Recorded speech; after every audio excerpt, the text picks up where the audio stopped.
Toată lumea și știu că se aude un sunet atât de ciudat, dar sunt în baie și astăzi o să vă arăt cum se face slime. De asta sunt în baie, dar mă rog.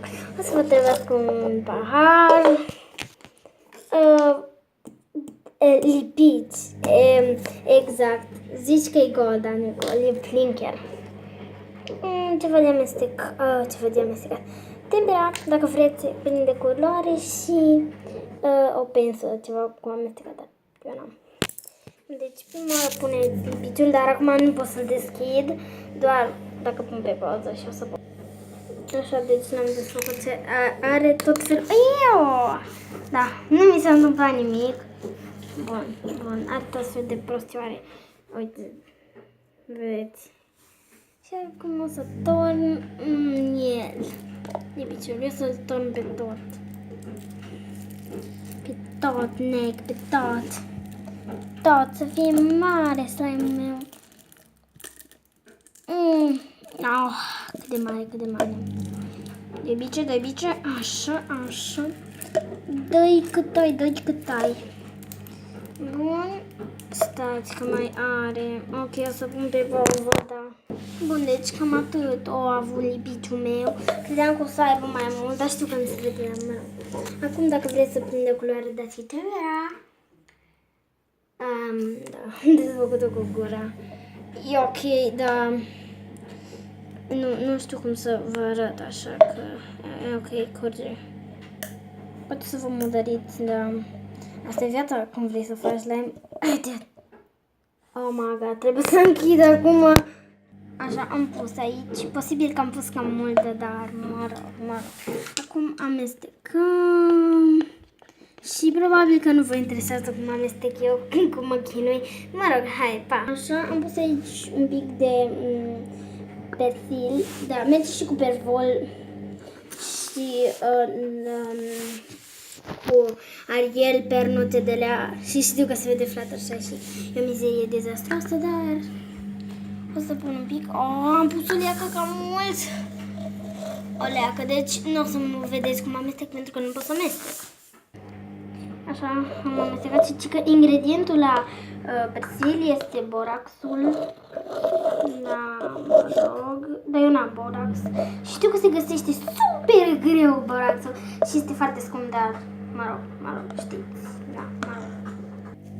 Bun, deci cam așa mi-a ieșit mie slime-ul.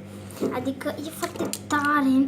Și să vă arăt cum a ieșit cervețelul cu care am șters eu pe jos toată mizeria asta. Uitați-vă! Tot mov. Dar e drăguț, nu se lipește de mâini, nu se ia culoarea din el. Culoarea poate să ia un pic, dar după ce îl prelucrați destul, nu o să se mai ia. Îl prelucrați, vă jucați cu el. Așa.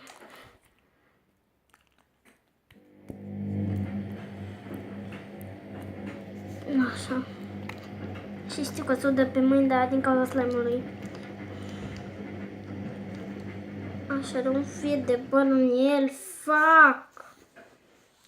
Fuck, what? Ok. Aoleu.